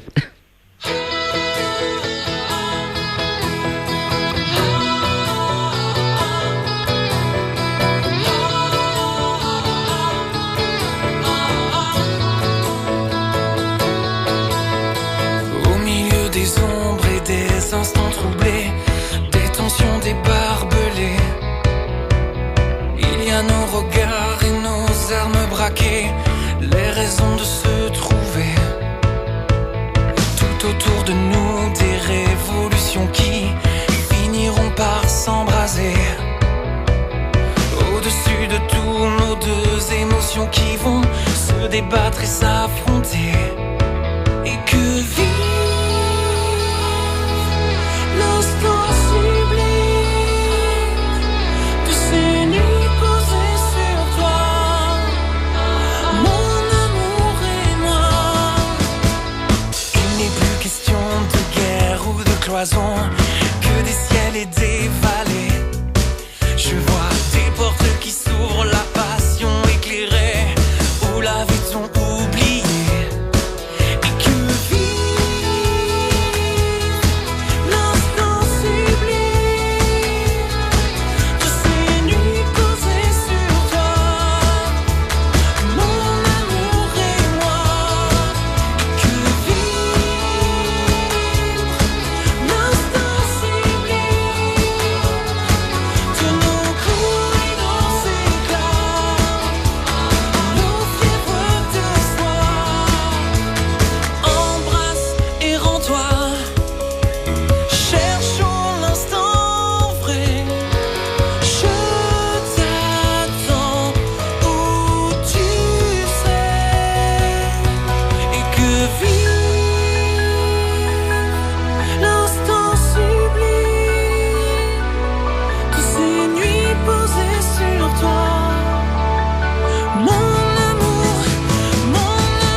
Julien Loco sur Radio d'Artagnan, excellent. Hein, Oui, encore. ouais, très belle cette chanson. On la connaît presque par cœur. T'as pas besoin de choriste, non? Alors on peut organiser un live dans les locaux de Radio d'Artagnan avec toute l'équipe qui chante. Voilà, la prochaine fois tu viendras être dans les studios. Avec plaisir. Alors Julien, si tu veux bien, maintenant on va parler de choses intéressantes. Oui, Je on va sens- arrêter de déconner un peu, on va parler sérieux maintenant. Et je sens qu'on va rigoler, oui, justement. Voilà. Avec la voix que tu as, la prestance que tu as et tout, est-ce que tu as déjà pensé à t'inscrire dans les émissions de télé-réalité comme The Voice, par exemple, ou autre? Alors, tu as parlé tout à l'heure de la Nouvelle Star. Tu as fait. Explique-nous un peu. Tu es arrivé juste, tu as été éliminé au théâtre, hein, si mes souvenirs sont bons. Oui, Oui. avant les primes. Ouais. C'était dans la Nouvelle Star avec Amandine Bourgeois, je pense que c'était celle-là. Exactement, 2009. Oui, 2009. Tu en as pensé quoi de cette émission? C'est une super émission musicale. C'est une C'est vraie... vraiment une super émission musicale, quoi. Ouais, il y avait un vrai travail, essayer d'arranger les chansons différemment, essayer de proposer des choses très différentes. Je suis vachement en accord avec la politique musicale d'M6, on va dire. Ils ont toujours eu pour moi des concepts d'émissions musicales, j'entends, Oui. pas pour tout, mais des concepts d'émissions musicales hyper intéressants. En tout cas, les artistes qui sont sortis de ces émissions, on en entend parler. Julien Doré, on a entendu parler, Christophe Willem, enfin voilà, ils sont des gens qui ont vraiment marqué, parce qu'il y avait une vraie volonté artistique, je pense déjà à la base dans l'émission. Moi j'ai toujours Après, été, non, ouais, j'ai toujours Comment été fan de Thierry Amiel, moi, tu vois. Oui, mais voilà, il y a quelque chose dans... En tout cas, ce qui est hyper intéressant, je trouve, dans ces émissions, quand on prend du recul, c'est que chaque année, il y a eu un artiste qui a été marquant et qui a été travaillé dans ce sens-là. Voilà, qui a été travaillé médiatiquement et M6 a pas peur de prendre des risques par rapport à ça. Est-ce que tu penses Après, sinon, est-ce que tu penses que cette année, ça sera pareil? cette année, Oui, la nouvelle star de cette année. Est-ce que tu as... je sais pas, peut-être, oui. Je sais pas s'il n'y a pas un... En tout cas, moi, ce qui me dérange un peu aujourd'hui à la longue, puisque ça fait maintenant presque, je sais pas, ça fait quoi, ça fait presque 10 ans qu'on a ces émissions-là. Oui, oui. Je crois qu'il y a un côté lassant de ne pas avoir trop de choix dans ces émissions. C'est-à-dire qu'il y a toujours des coachs ou des profs qui sont là pour juger et le public n'est pas immédiatement impliqué. Moi, ce que j'aimerais, c'est une émission où en fait le public vote directement et Oui. c'est eux qui choisissent et c'est eux qui sont majoritaires. Oui. Ça serait intéressant. Je ne sais pas aujourd'hui si la Nouvelle Star a le même effet qu'une autre émission ou qu'une ancienne Nouvelle Star. Malgré tout, ça fait quand même pas mal d'années qu'on a toutes ces émissions-là. Est-ce que ça va pas finir par se marcher dessus et tout? En tout cas, si le concept n'est pas changé. Et pour moi, le changement, il doit être fait dans le côté... c'est le public qui doit être majoritaire. Pas des membres du jury. Même si c'est hyper intéressant d'avoir des chanteurs qui jugent d'autres chanteurs et tout. Mais être confronté à la réalité. Et la réalité, c'est le public qui vient voir les artistes dans la salle, quoi. Alors, tu t'es donc inscrit à Nouvelle Star. Est-ce que tu as pensé, par exemple, à l'émission actuelle The Voice qu'on parlait tout à l'heure est-ce que ça te tenterait de te réinscrire dans des émissions comme ça? Je me suis inscrit et puis finalement, je suis pas allé. Parce que j'avais beaucoup de respect. C'était juste à la sortie de Dracula. Oui. Et j'avais beaucoup trop de respect pour les gens qui étaient venus voir le spectacle Dracula, qui avaient payé presque, sur les places les plus chères, presque dans les 80 € pour voir un spectacle musical. Alors, c'est pas seulement moi, je suis d'accord, on était 50 sur scène. Mais bon, je contribuais au spectacle, donc les gens venaient voir le spectacle. Moi, je me dis, je mettrais, je sais pas, je vais donner un exemple, j'en sais rien, je mettrais 80 € pour aller voir Johnny Hallyday en concert. Si l'année d'après, je le revoyais dans une émission en train de se faire juger par d'autres chanteurs, je trouverais ça moyen. C'était plus par respect aux gens qui étaient venus voir le spectacle. Et j'ai pas peur de ne pas exister avec ces émissions. C'est-à-dire que si je fais une émission de ce type-là, c'est parce que j'ai vraiment envie de le faire. C'est pas dans l'obligation de me dire, j'ai plus rien, il faut vraiment que je fasse quelque chose, sinon ça va être hyper compliqué, quoi. Non. Les gens avaient payé 80 € en moyenne pour voir le spectacle. Si c'est pour retrouver la moitié de la troupe dans une émission de télé-réalité, se faire juger, non. Non, c'était pas mon délire. Et alors justement, tu as fait la comédie musicale Dracula. Comment c'est venu? Comment tu as réussi à intégrer cette équipe? Alors Dracula, ça s'est fait en fait au départ quand c'est lié avec la Nouvelle Star. Quand j'ai été éliminé le soir même de mon élimination, je suis à Paris. Je suis avec Icar, justement, le chanteur qui depuis a décollé. Je suis dans cette émission, on me dit non, que je ne suis pas pris. Tout le monde s'en va, je me retrouve tout seul, et puis il y a le directeur de casting qui vient me voir, qui s'appelle Bruno Berberès, et qui me dit écoute Julien, c'est pas normal que tu sois pas pris dans l'émission. Je te rappellerai pour un gros projet, il faut que tu sois sur une grosse scène. Moi, je veux te voir chanter dans un gros projet, je suis sûr que tu es fait pour ça et tout. D'autres candidats sont venus me voir, m'ont dit mais attends, même pas, je te laisse ma place si tu veux pour être dans l'émission. Donc ça a créé tout un micmac comme ça. Et puis bon, j'ai continué à travailler, j'ai fait des rencontres d'Astafor, ainsi de suite. Tout s'est un peu enchaîné. Et puis au bout d'un moment, on m'a rappelé. C'est Bruno Berberès qui m'a rappelé, qui m'a dit voilà, on passe 2 auditions pour une nouvelle comédie musicale et on est intéressé pour t'avoir. En toute humilité, j'ai dit non, ça m'intéresse pas. Et j'ai voulu continuer. Et au bout de 2 mois, en fait, on m'a rappelé, la maison de disque m'a rappelé, et Bruno Berberès m'a rappelé, et m'a dit écoute, ça fait 2 mois qu'on fait des castings partout en France et à l'étranger, et on ne trouve pas la personne qu'il faut parce que dans notre tête, c'est toi, le personnage. Et j'ai simplement dit à l'époque, en fait, c'est quoi comme comédie musicale? Et on m'a dit, c'est Dracula. Et là, pour moi, c'était directement acquis, puisque j'ai dit, oui, direct, je viens parce que c'est Dracula, et parce que voilà, ça me plaît à fond d'être dans cet univers-là, donc j'ai vraiment envie de jouer le jeu, quoi. Comme quoi, voilà, notre ami Bruno Berberès, parce qu'on l'a reçu dans les studios, on connaît très bien Bruno, et on lui a dit qu'il découvrait pas mal de nouveaux talents très très intéressants, Bruno. Ouais. C'est quelqu'un qui est vraiment à l'affût. Oui. Et alors qu'il a une oreille vraiment hyper variée, puisqu'il va s'intéresser à tout type de chanteur, et il a une sorte de machine dans la tête. Et en fonction du chanteur qu'il a, il dit tiens, lui il peut être top pour ça, lui il peut être top pour ça. C'est quelqu'un qui évidemment m'a beaucoup aidé et a été à l'écoute aussi. Ouais. Bruno Berberès qui a bien lancé Emmanuel Moire et on voit où est-ce qu'il en est maintenant d'ailleurs. Oui, voilà. Exactement. Ouais. Alors, Julien, tu le disais tout à l'heure, le principal pour un artiste, on le sait, tous les mercredis, c'est ce qui revient, c'est bien sûr la scène. Être face à son public. Alors, je suppose que tu as fait beaucoup de scènes, déjà avec Dracula, là, je pense que tu as eu beaucoup de public en face de toi. Et maintenant, en solo, est-ce que tu as fait beaucoup de scènes? Et je suppose que tu en as de prévues aussi. Oui, alors il y a beaucoup de scènes. Moi, avant de faire Dracula, évidemment, je faisais déjà beaucoup de scènes. Oui. D'ailleurs, la scène, je la connaissais surtout avec des musiciens derrière moi, pas avec 50 danseurs qui font une chorégraphie parfaitement calée, alors que moi, je suis un piètre danseur. Donc, j'ai fait beaucoup de cafés-concerts, des gros plateaux, des festivals. Donc, la scène, je connais bien. C'est là même que j'ai fait mes armes. Vraiment.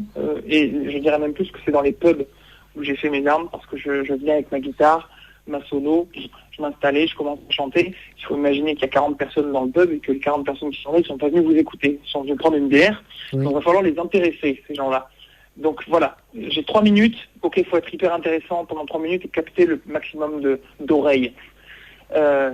Donc de la scène, aujourd'hui, oui, évidemment, j'en fais beaucoup. Des formules très différentes, une formule duo, une formule trio et une formule solo que j'ai mis en place très récemment. Et essayer de créer quelque chose de très original, de différent. Et en étant différent, c'est essayer de proposer quelque chose que les gens n'ont pas vu jusque-là. Et donc je fonctionne avec beaucoup de machines sur scène et je gère la musique avec mes mains. C'est-à-dire que j'ai des machines avec des capteurs infrarouges un peu partout. Et la façon dont je vais placer mes mains, ça va déclencher des batteries, déclencher des violons. Voilà, c'est assez visuel. Comme ça, à la radio, c'est peut-être un peu nébuleux, mais c'est hyper intéressant. Il faut venir me voir en concert. Voilà. Oui. Ça veut dire que tu fais des concerts différents à chaque fois?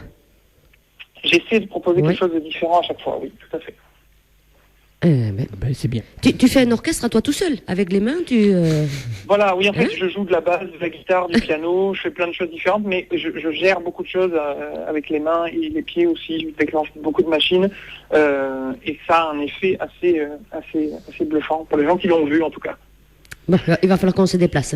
Alors, Oui, il faudrait. Ah oui. Alors, c'est le moment ou jamais de nous dire où est-ce qu'on va pouvoir te retrouver, Julien. Alors, on a pas mal de dates.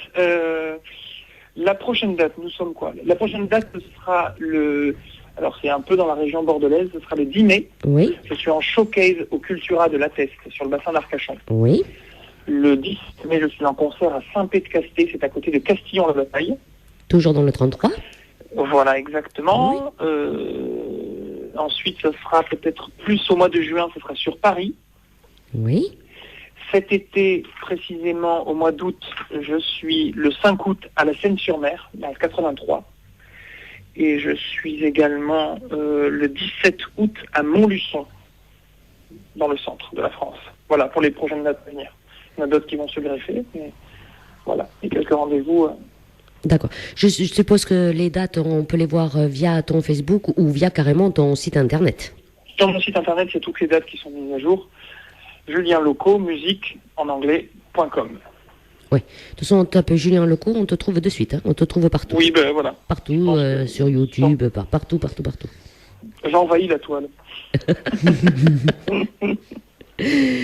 Est-ce que tu as déjà eu l'opportunité de travailler avec des artistes connus? Bon, on a Anaïs Delva déjà. Est-ce que tu as déjà eu l'opportunité de rencontrer des artistes très très connus, Julien? De les rencontrer, oui, de chanter avec eux, pas nécessairement.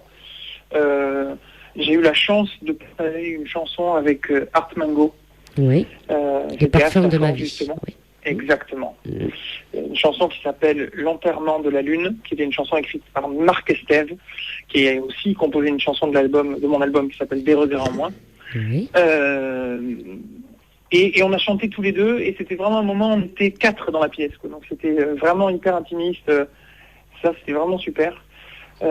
Après, j'ai rencontré beaucoup de monde, oui. Parce que quand j'ai commencé la musique, comme ma famille n'était pas du tout dans le monde de la musique, j'avais pour ambition de rencontrer plein de gens que j'aimais, du milieu de la musique, leur donner ma démo, juste leur dire, écoutez, je veux pas de coup de main, en fait. Je veux juste que vous écoutiez, vous me dites si, pour vous, ça a une raison d'exister, est-ce que ça peut avoir sa place sur la scène française. Donc j'avais rencontré Raphaël, j'avais rencontré De Palmas, et voilà, j'ai rencontré beaucoup de monde comme ça, et à chaque fois, tout le monde a joué le jeu, a écouté ma musique, et puis m'a fait un petit compte rendu après.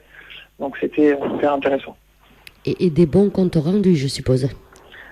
C'est-à-dire que le compte rendu qui m'a peut-être le plus touché, c'était celui de Palmas, qui était venu sur Bordeaux. Donc j'étais vraiment ado, pas moyen de me déplacer. Il donnait 15 minutes de dédicace.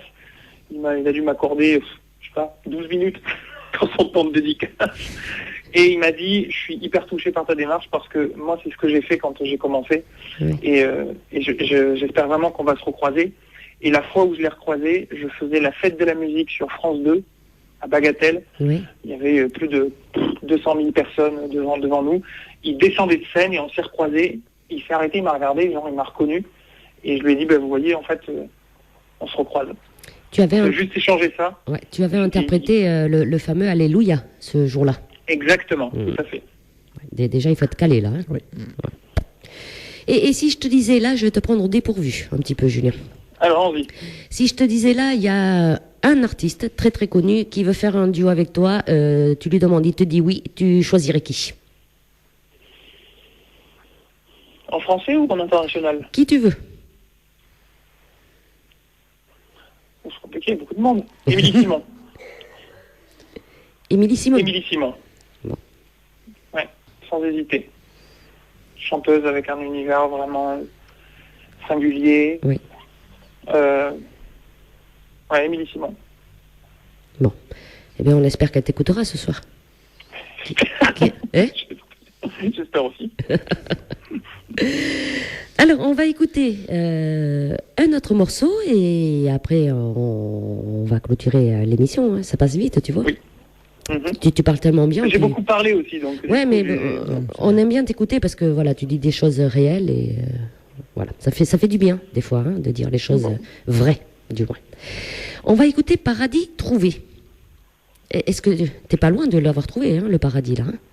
Paradis trouvé, ouais. Ouais. C'est une chanson écrite par Pierre-Yves Lebert qui écrit pour Daran, pour Morane. Oui. C'est un monsieur que j'ai rencontré après les rencontres d'Astafort, justement.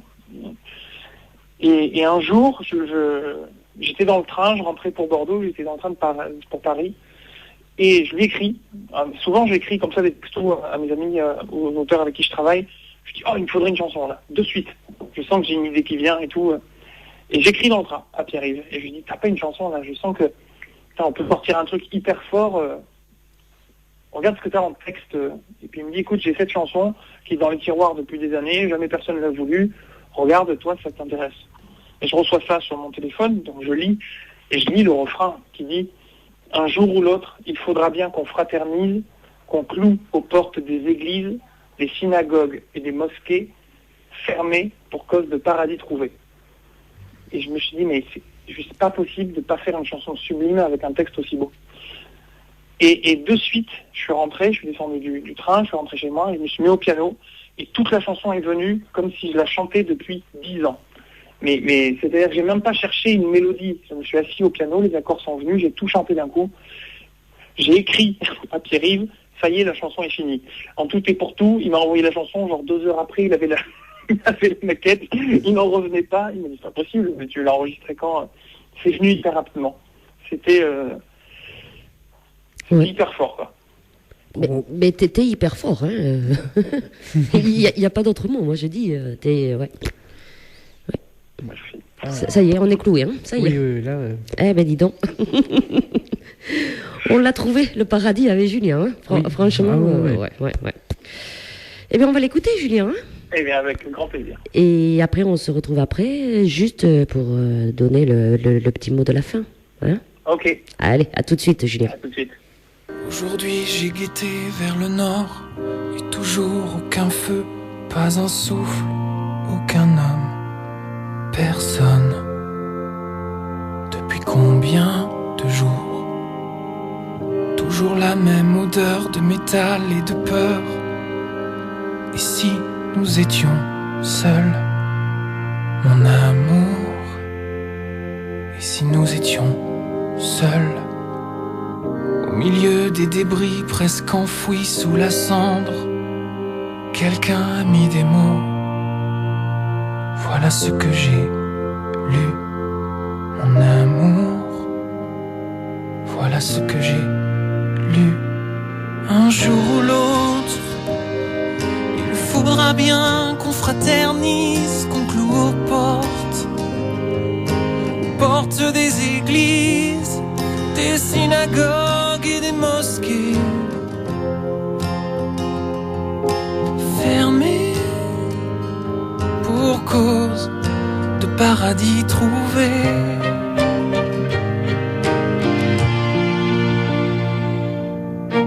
Depuis je cherche obstinément un signe de vie, une trace de l'homme, du testament. Mais je ne sais plus le temps, ni qui est fait, ni qui passe. Comment croire à demain? Et si nous étions seuls, mon amour? Et si nous étions seuls, un jour ou l'autre, il faudra bien qu'on fraternise, qu'on cloue aux portes des églises, des synagogues et des mosquées, fermées pour cause de paradis trouvé.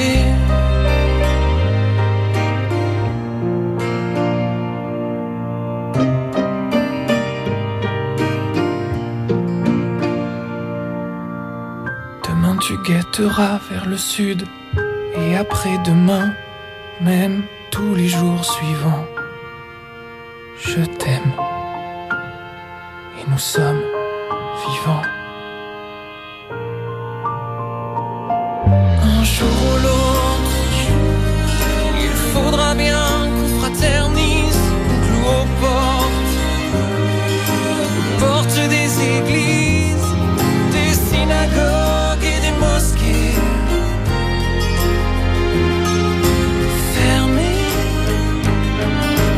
cause du paradis. Un jour ou l'autre, il faudra bien qu'on fraternise, qu'on cloue aux portes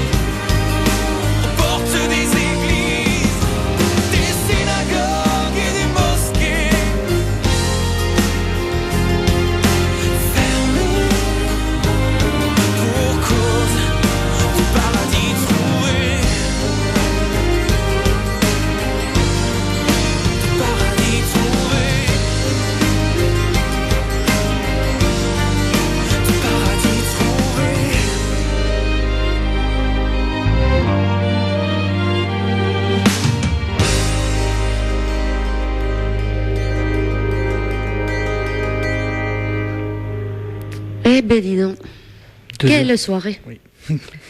Paradis trouvé. T'es toujours là, Julien? Oui, il est parti en fait. Il a dit tout ce qu'il avait à dire. Alors Nati, très jolie cette chanson, voilà, avec plein de petits cœurs. Jérôme qui nous envoie, j'aime beaucoup la voix de Julien, voilà, excellent. Oh, on a une petite question, je Oui, crois. j'ai une question, Julien, pour toi. Céline du Gers, prévois-tu des concerts dans le Gers, cette demande?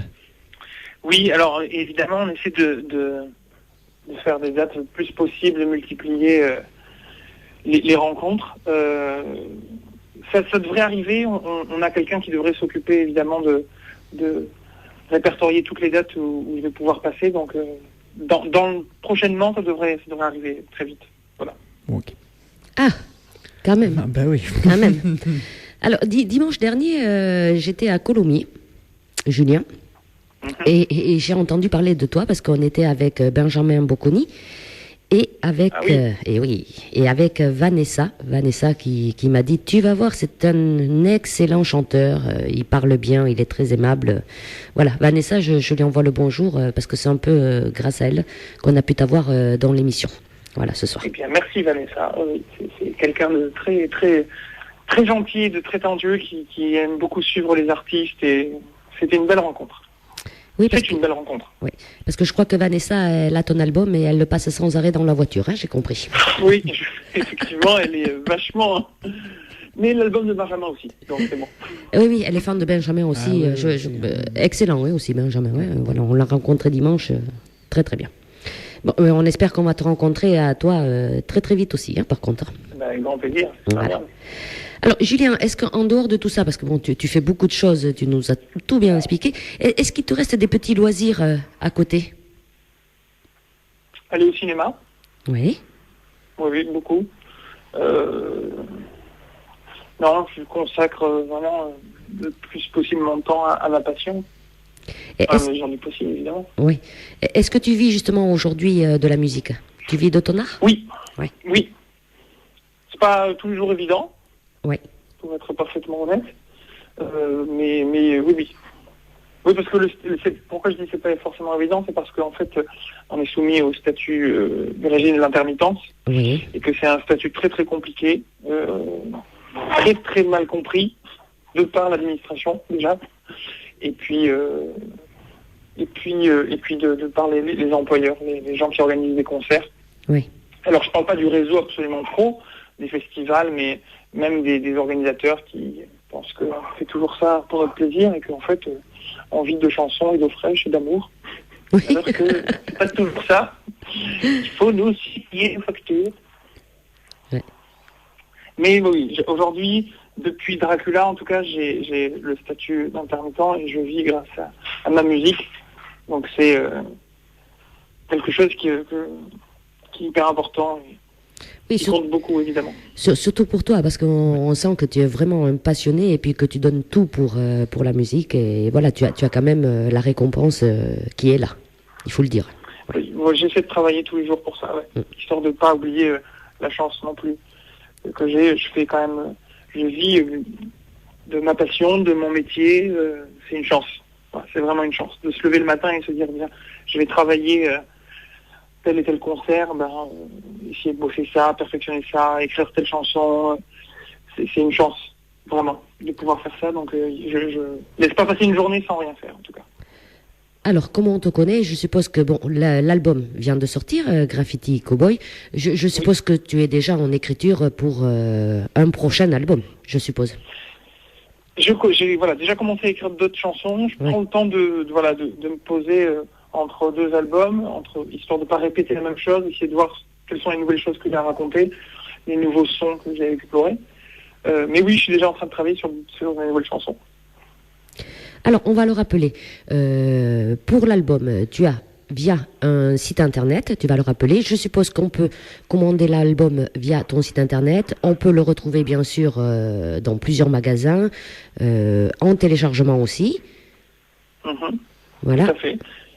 Sur le site julienlocomusique.com, en téléchargement sur Deezer, iTunes et dans tous les magasins. Fnac, Cultura, Espace Culturel, enfin voilà. Bon, on ira l'acheter, nous, parce que l'album, qu'on l'ait en physique. Merci. Voilà. Alors, les projets, les scènes, on a le 10 mai, donc le showcase au Cultura à La Teste, dans le 33. Le 17 mai, concert à Saint-Pé-de-Castet, c'est toujours dans le 33. Oui, à côté de Castillon, la bataille, précisément. Voilà. Après, on a le 5 août à la Seine-sur-Mer. Oui. Le 17 août à Montluçon. Oui. Et d'autres, bien sûr, qui vont se rajouter. Et une date prochainement sur Paris qui devrait être fixée pour le mois de juin. Au mois de juin, Paris, la capitale. Bon, non mais voilà. Je suppose qu'il va s'en rajouter bien sûr tout l'été, que ça va venir. Je m'inquiète pas. Tu vas avoir. Oui, tu vas avoir d'autres dates, c'est plus que sûr. Voilà. Donc l'actualité, on la suit sur ton site internet. Je suppose qu'il est à jour et que tu mettras tous les concerts à venir. Tout à fait. Eh bien, Julien, on va se laisser. Eh oui, merci en tout cas de m'avoir donné le temps de m'exprimer, de m'avoir écouté surtout. Non, mais c'était génial. Ouais, c'était génial, voilà. Comme tu as dit tout à l'heure, yes, trop cool. Voilà. Trop cool. Ce que tu as dit tout à l'heure. Alors, on va te laisser quand même le dernier mot, Julien. Est-ce que tu as un petit message à faire passer à nos auditrices et à nos auditeurs de Radio d'Artagnan? Eh bien, merci de m'avoir écouté, vous aussi jusqu'au bout, sans avoir changé de fréquence.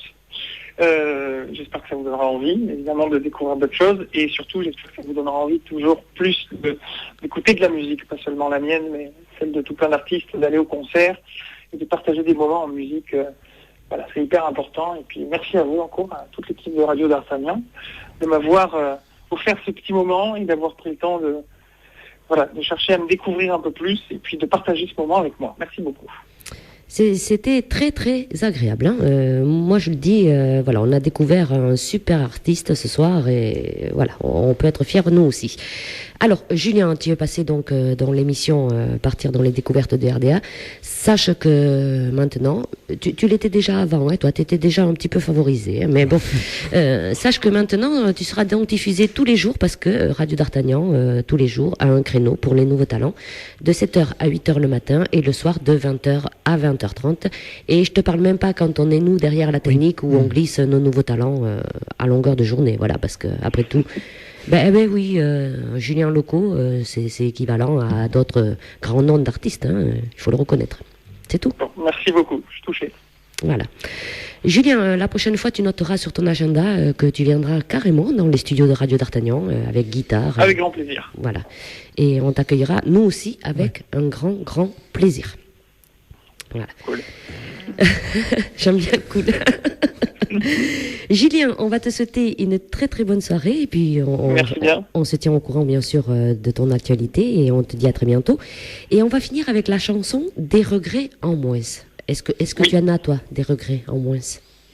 Non, j'essaie de pas trop en avoir et de vivre chaque journée à fond, pleinement. Et voilà, prendre les choses au fur et à mesure et d'être le plus optimiste possible et voilà, de vivre à 100% tout le temps. C'est ce que tu fais, hein, de toute façon. Oui. Vivre à 100% et voilà. Ouais. Un grand passionné, un artiste bien complet, voilà, tout ce qu'il faut, tout. On te souhaite une très très longue route dans la chanson, Julien, et puis on sera toujours là, il n'y a pas de souci, on suivra ton actualité à fond. Ah oui, à fond. Merci beaucoup. Julien, très très bonne soirée, et puis à très bientôt. À très bientôt, merci bien.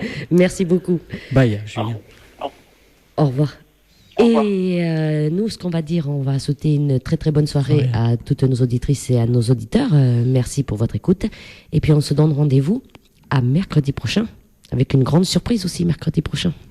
Oui. Mais on la dévoile juste le jour même, la surprise. Bonne soirée Sandra. Merci. Bonne soirée à vous. Bonne soirée Arnaud. Mais bonne soirée à toi aussi Corinne. Bonne soirée à toi aussi Sandra. Bonne soirée à toutes et à tous. Et à mercredi prochain. Bye bye.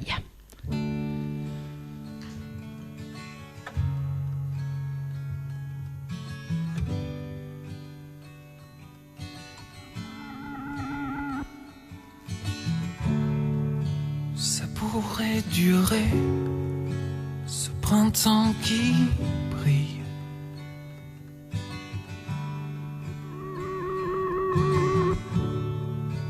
Du bonheur assez et pour toute une vie.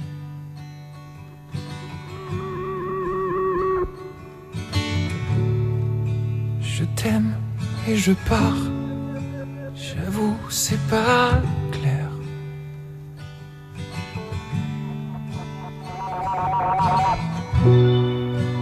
Mais je veux ma part de beaux hasards, d'ombre et de lumière.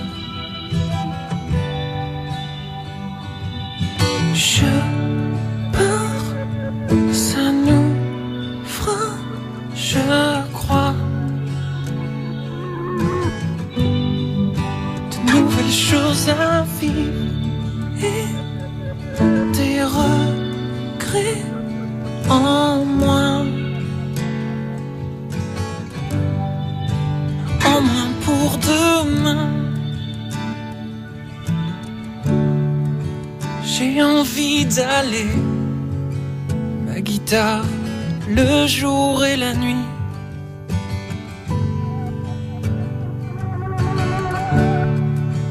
Aller réveiller Manhattan endormi.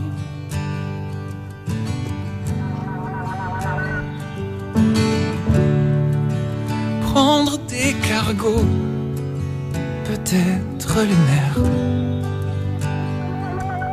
et changer de peau. Et je veux ma part de grands brouillards d'ombre et d'éphémères.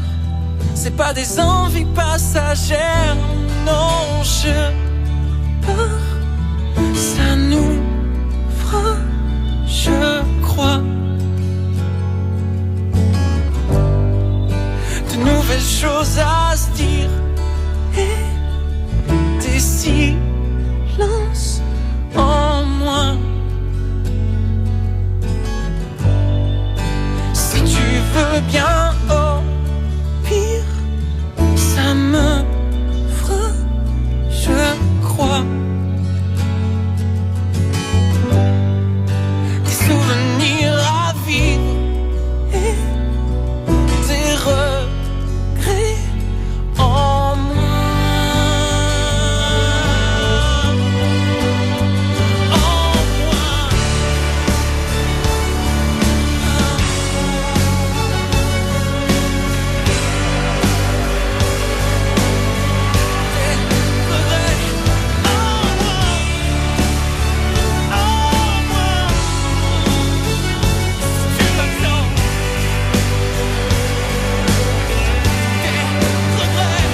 en moins. En moins.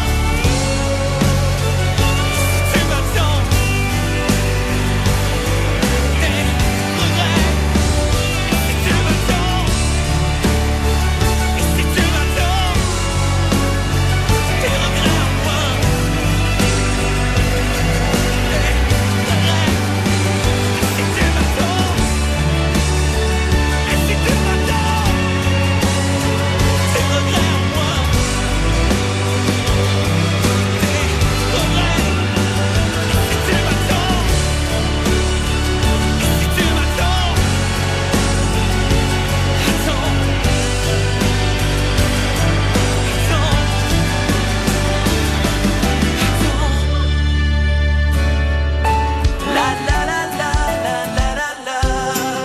Tu fais quoi le mercredi de 18h30 à 20h?